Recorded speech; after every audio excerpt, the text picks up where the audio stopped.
Nos place darles la bienvenida a una nueva edición de Diálogo al Punto, un programa internacional que les trae información útil y también inspiración para la vida. Tenemos hoy con nosotros al doctor Mario Pereira, catedrático, consejero, autor de muchos libros sobre temas que nos interesan a todos, varios de los cuales yo mismo he leído y he disfrutado. Bienvenido, ¿qué tal, doctor? ¿Cómo está? Un gusto de verlo aquí en la tribuna de Diálogo al Punto, que tiene audiencia en varios países de América Latina y también en Europa. La psicología es, como ustedes saben, una disciplina relativamente nueva, pero que ha ido alcanzando cada vez más relevancia en el siglo XX y en el siglo XXI. Sin embargo, muchos cristianos o algunos cristianos se sienten un poco incómodos con respecto a la psicología. Tienen ciertas reservas, ciertas desconfianzas. Así que voy a hacerle una pregunta básica, doctor. ¿Qué lo motivó a usted a estudiar psicología y a dedicar varios de sus libros a esa relación de que como cristiano bíblico usted aborda la psicología? Bueno, la resistencia que pueden tener algunas personas actualmente, antes eran mucho más fuertes. Ajá. Casi eran prejuicios, ¿no? Recuerdo que un teólogo me dijo, la psicología es del diablo. Ah. Muy fuerte, ¿no?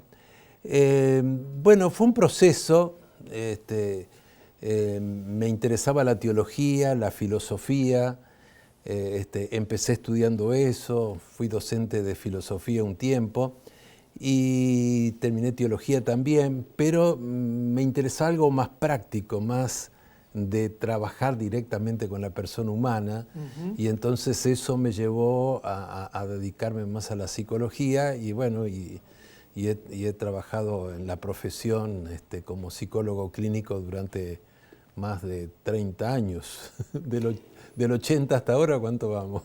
Sí, 36 años, sí. De modo que usted ha podido reconciliar e incluso destacar la utilidad práctica que tiene en este mundo convulsionado, conflictivo, la psicología como instrumento de ayuda. Sí, claro, es fundamental. La gente cada vez necesita más ayuda, vive en angustia, ansiedad, la depresión, los trastornos emocionales y de tipo mental cada vez crecen más.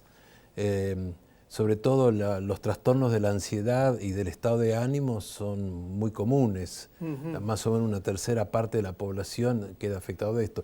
Y este es un tipo de enfermedad que va en aumento. Hay, por ejemplo, en el orden, digamos, los top 10 de las enfermedades, está en primer lugar los trastornos cardiovasculares, luego los oncológicos, los cáncer, y luego sigue la depresión. Pero el pronóstico de la Organización Mundial de la Salud es que la depresión va a ser la enfermedad número 1 para el año 2020. ¿Qué mundo ¿no? Y sí, lamentablemente las tensiones de la vida, la presión, lleva a que la gente sucumba en alguna crisis emocional.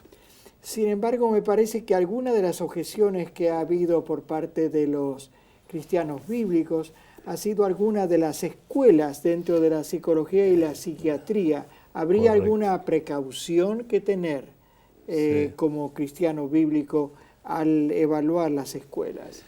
Bueno, lo que pasa es que la psicología, como usted dice, es una ciencia relativamente nueva y ha tenido una evolución muy grande. En el siglo XIX se lo asociaba al hipnotismo, al mesmerismo, magnetismo animal, cosas contra las cuales Elena de White se postuló, diciendo que eso no era de utilidad. Aparece el psicoanálisis, que tiene una actitud bastante negativa hacia hacia el cristianismo especialmente. Pero luego la psicología se fue dedicando como ciencia a la investigación y descubriendo y han surgido muchas otras escuelas que son más cercanas a la claro, cosmovisión. que se han dedicado a la ayuda, y eso está mucho más en armonía con la realidad actual de la psicología, ¿no? Aquí tenemos sobre la mesa un festival de libros, porque usted impresionantemente, además de la cátedra y del aconsejamiento, ha ido publicando aquí libros. Vamos a proyectar algunas de las imágenes de estos libros y tratar de encontrar en ellos algunas zonas en común. Aquí está una línea que usted ha cultivado. Sí. ¿De qué trata este libro? Esta es una serie de temas breves que me pidieron para la radio. Eran cápsulas de unos 5 minutos que se llamaba La alegría de vivir. Y luego entonces los transformé en un libro. Este tiene 50 temas acerca... ¿Otras más? A ver, mostramos otras imágenes de los otros libros. Sí, este libro se colporta en Interamérica y en México especialmente, y ha tenido mucho éxito. Sí, ¿Otras más? ¿Otras imágenes más de otros libros? Bueno, el tema de la felicidad, de la alegría, ha sido uno de los temas, que es un tema central de la psicología positiva, que es una corriente de este siglo, que pone el énfasis en las cosas, en lo mejor del hombre, no en lo peor, ¿no? La psicología tradicionalmente estuvo focalizado en las enfermedades, en los trastornos, sí, en las perturbaciones humanas. La psicología positiva no, en cuáles son las virtudes del carácter, cuáles son las potencialidades. Justamente. Y son estos temas de perdón, reconciliación, la felicidad, la esperanza. Yo empecé a hablar mucho antes de que apareciera la psicología positiva sobre este tema. Y bueno, pero ahora está enmarcado dentro de esta tendencia de la psicología. Una cosa que me llama la atención al recorrer su bibliografía abundante es que ha sacado ya por lo menos 2 libros en los que les hace un análisis psicológico a los personajes bíblicos. Y eso me parece una novedad muy importante. Algunos de los perfiles de los que hemos hablado algunas veces son realmente notables. Aquí vamos a poner esas 2 portadas. ¿Encuentra usted alguna vinculación entre lo que les pasa a los personajes bíblicos y a los pacientes que vienen a consultarlo? Sí, claro. Sí. Un poco de allí surgió la inquietud, ¿no? La persona humana a través de la historia es la misma, ¿no? Cambian los tiempos, la cultura, pero en su esencia, en su naturaleza, tienen problemas semejantes. Entonces, leyendo entre líneas muchas historias de los personajes bíblicos, yo veo muchos pacientes. Yo no sé si alguna vez le hablé del caso de Oseas y Gomer. Oseas es un profeta del Antiguo Testamento, se casó con esta señora que, según los análisis de los expertos, no era una prostituta cuando se casó, era una mujer liviana, ¿no? Quisquivana, diríamos. Sí. Oseas medio se resistió, pero Dios le dijo que lo hiciera y se casó. Y bueno, al principio parece que el matrimonio funcionó, pero luego la mujer extrañaba su época de juventud y el éxito que tenía con los hombres y se empieza a vender, se adultera y bueno, y tiene una historia muy triste, se convierte en prostituta y incluso en hieródula, que era la prostitución sagrada de aquellos tiempos, ¿no?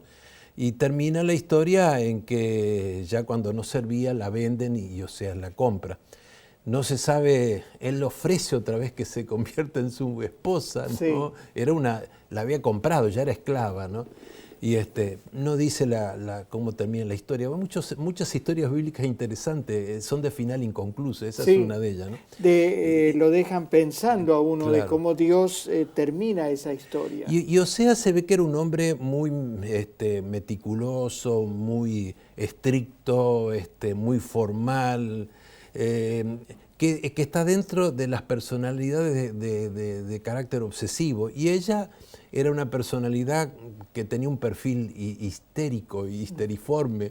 Y ese tipo de relaciones matrimoniales uno la ve en el consultorio, porque una persona muy formal, muy estricta, necesita de alguien que le dé chispa a la vida. Entonces buscan esta mujer, y ellas también, como son como un tiro al aire, necesita alguien que le ponga un poco los límites. Entonces se juntan, pero es una relación complicada, difícil, ¿no? Eso lo vemos nosotros en el consultorio. Y yo lo interpreto, es una interpretación, que ese pudo haber sido la experiencia de este personaje, ¿no? Yo quiero atraer la atención de nuestra audiencia a este libro que la editorial Adventus, que tengo el honor de dirigir, ha publicado, Psicología, un abordaje bíblico cristiano para profesionales, docentes y estudiantes, que es un libro que hemos tenido el honor de publicar. ¿Y cuáles son los temas principales que trata en este libro? Bueno, es una especie de texto.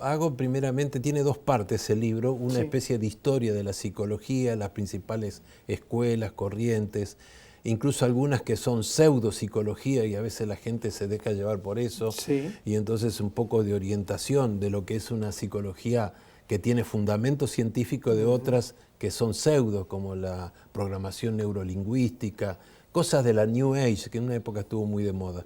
Y luego la segunda parte habla de la relación entre psicología y religión, pongo un poco la historia de esto, y desarrollo una psicología, esbozo, ¿no? En realidad todo mi trabajo ha sido en esa línea de una psicología de base cristiana, ¿no? Una psicología más de fundamento bíblico, basado en la cosmovisión bíblica, ¿no? Háblenos un poquito de esa cosmovisión y particularmente de la imagen que Dios ve del ser humano en su realidad. ¿Cómo es el ser humano? Bueno, la cosmovisión es el marco teórico global, ¿no? Donde todo se mueve. La Biblia pertenece a un enfoque. Antes hablaba de metafísica, de filosofía, bueno, ahora se habla de cosmovisión, que incluye cómo se entiende la realidad, que eso es la ontología, cómo se entiende el ser humano, que es la antropología, y cómo funciona el ser humano, que sería la psicología. De modo que la psicología está enmarcado dentro de ese encuadre más global, más general. Entonces hay que entender la mentalidad bíblica, el enfoque bíblico, para comprender entonces lo que es la antropología y la psicología, ¿no? A nuestra audiencia le va a interesar saber un poquito más de usted como persona al margen de su trabajo. ¿Dónde obtuvo su título doctoral? Bueno, soy uruguayo, estudié primeramente en la Universidad de la República Oriental del Uruguay, ahí hice la carrera de psicología. Luego me llamaron a trabajar aquí a la Argentina y revalidé mi título, me dieron el título de licenciado en psicología de la Universidad Nacional de Córdoba, y después hice el doctorado en la Universidad Católica de Córdoba, de aquí de la Argentina. Y ha sido profesor aquí y también en México, ¿verdad? Sí, aquí trabajé hasta el año 2002 y luego del 2 al 12 estuve en Montemorelos. Ahora regresé y estoy otra vez dando clase aquí en la Universidad Adventista del Plata. Aquí organicé la carrera de psicología y la dirigí durante 10 años, un poco más de 10 años. Y ahora estoy como docente de esta carrera. Vamos a hacer un breve paréntesis, no se vayan, que vamos a hablar un poquito de un aspecto de la psicología que les va a interesar mucho, que es original de su enfoque. Ya regresamos. Si usted desea vigorizar su mente y su vida cristiana, lo invitamos a visitar el portal de la editorial Adventus. Allí encontrará un rico menú de libros de autores adventistas sobre diversos temas. Los puede adquirir desde cualquier parte del mundo con una tarjeta de crédito. Visite hoy nuestro catálogo electrónico adventus21.com. Usted ha realizado investigaciones y ha publicado trabajos sobre un tema que interesa mucho a la gente de hoy. Es el tema de la esperanza, la psicología de la esperanza o la terapia de la esperanza. Sí. Háblenos un poquito de ese enfoque que usted le da a la psicología. Bueno, yo comencé a investigar sobre la esperanza en el año 89. Yo trabajaba en el Sanatorio Adventista del Plata y me autorizaron para que hiciera mi doctorado. Y entonces pensé sobre qué focalizarlo y me pareció que la esperanza es un poco, es el meollo del adventismo, ¿no? Lo que define el adventismo, pero siempre se lo ha visto desde el ámbito teológico. Entonces mi interés era trabajarlo desde el aspecto psicológico. Así que empecé a estudiar. Primero hice una especie de análisis bibliográfico de lo que se había escrito sobre la esperanza a lo largo de la historia. Leí muchos libros de filosofía, de sociología de la esperanza, filosofía, metafísica de la esperanza. Hay muchísimo, y para luego tratar sobre la esperanza desde el punto de vista psicológico. En esa época había muy pocas investigaciones. Yo creo que era algo así de 20 investigaciones que se había. Ahora hay miles y miles todos los años que se hacen sobre respecto. Así que empecé a estudiar, a investigar, elaboré un instrumento para evaluar que ahora me lo publicó Manual Moderno, que es el test de esperanza, desesperanza, y empecé a presentar trabajos en congresos, a publicar estudios, a tal punto que muchos me veían en los congresos, ya me conocían y me decían, pues sos el psicólogo de la esperanza, ¿no? Me encantó esa denominación. Y empecé a escribir libros. Escribí en el año 91 un libro, después otro en 96, 97. El último es sobre la terapia de la esperanza. Psicología ¿Cómo aplica usted eso en la práctica de la terapia con pacientes? Bueno, a mí me cambió el enfoque, ¿no? Porque en mi época se estudiaba psicoanálisis, que es un modelo que está centrado en el pasado, de revisar el pasado para ver dónde estuvo ahí el conflicto que empezó los trastornos y entonces cómo desligar al individuo de esa problemática. Y yo empecé a ver que lo más importante es el futuro. Alguien dijo, me interesa el porvenir porque allí es donde espero pasar los años de mi vida que me quedan, ¿no? Entonces le cambié el enfoque. Ya no era la mirada retrospectiva, sino prospectiva. Cuando un paciente viene a consulta, le digo, ¿qué cree usted que tendría que ocurrir en esta sesión para que usted quedara satisfecho? ¿Qué es lo que usted busca? ¿Qué desea de mí? Le miro, ¿qué quiere? ¿No? La gente empieza a contar su historia. Yo no me detengo mucho en la historia, pero ¿cuál es su objetivo? Entonces uno apunta a metas, a propósitos. Está bien, tenemos depresión, estamos con un trastorno de la alimentación, lo que sea. Bueno, ¿qué hacemos de aquí en más? ¿Cómo logramos cambiar esto y a qué apunta, ¿no? Y eso se ensambla exactamente con el concepto bíblico de Jesús, como Jesús esperanza, ¿verdad? Sí, hay un texto bíblico que me parece una síntesis genial, está en Jeremías, dice, paraos en vuestros caminos. La terapia es un pararse, a ver qué pasa, ando mal, algo ocurre, hay que detenerse y reflexionar. Y dice, mirad por las sendas antiguas, a ver cuál es el buen camino y luego andad por él. El propósito es que de aquí tengo que seguir para adelante y puede ser que haya habido algo en el pasado que me desvió, que produjo algún problema. Hay que ver un poco, pero en función del futuro. De un futuro esperanzado. Claro. ¿Quiere compartir algún caso de una situación en que el concepto de esperanza dio resultados?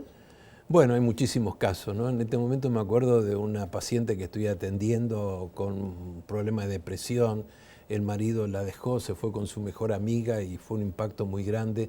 Y esta señora cayó en depresión y tiene un trabajo muy estresante, además tiene problemas con sus hijos, familiares. Es decir, es bastante complicada la de ella, ¿no? Y a veces tiene crisis, tiene ideas suicidas muy fuertes. Pobrecita. Y a veces son...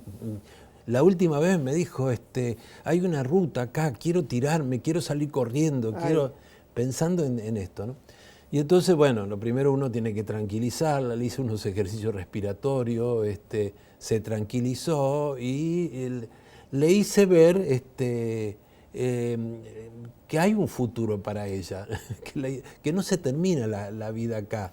Que mientras hay vida hay esperanza. Y que la vida quizás ahora es un periodo difícil que está pasando, pero va a tener, sus hijos se van a casar, va a tener nietos, hay mucha felicidad por delante que le espera, no se la pierdan, les digo, ¿no? Muchas veces.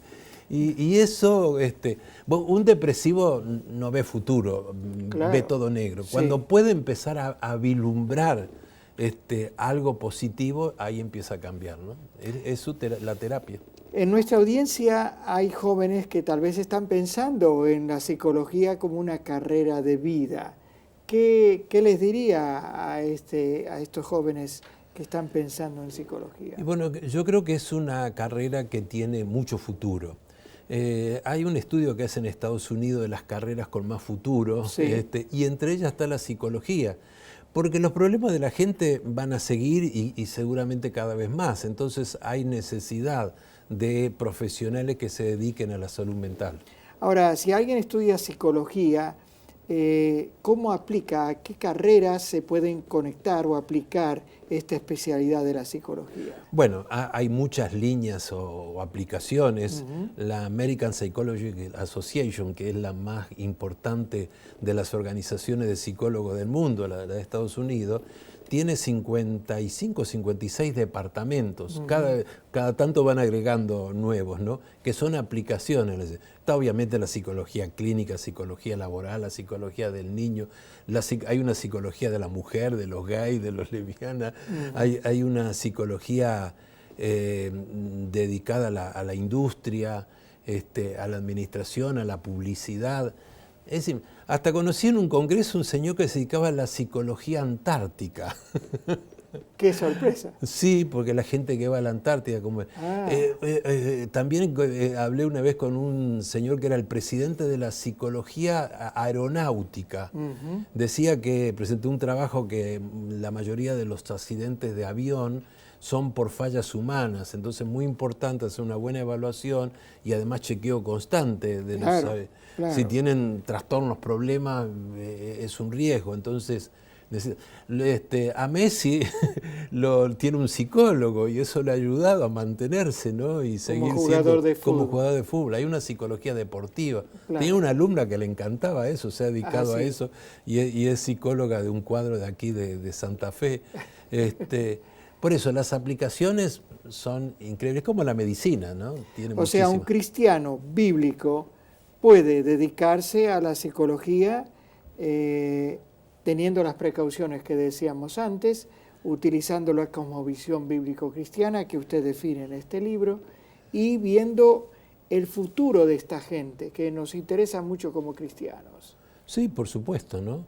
Creo que hay mucha necesidad y es importante que ayudemos a la gente a salir adelante en todas las áreas, en todos los problemas. ¿Alguna experiencia en que usted sintió Dios guiándolo en la vida a tomar decisiones? Bueno, le voy a contar algo.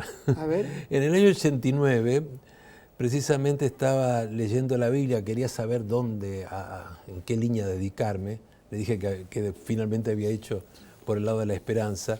Y leí un texto que está en el Evangelio de Mateo, ocurrió en Cesarea de Filipo, sí, un hombre que ya insinúa los griegos y la reflexión. Y Jesús hace dos preguntas allí. Reúne a los discípulos y le dicen, ¿qué dicen los hombres acerca de mí? Ellos dan varias respuestas, Jesús no le contesta y después dice, ¿qué dicen ustedes acerca de mí? Y ahí es donde Pedro da esa famosa respuesta que tiene toda una cuestión teológica muy importante de debate. Y Jesús lo felicita porque dice, Pedro, estuviste muy bien, en esto has sido genial, pero no porque vos seas un genio, sino porque Dios te lo reveló. Entonces yo apliqué esto, lo pensé hacia la psicología, ¿no?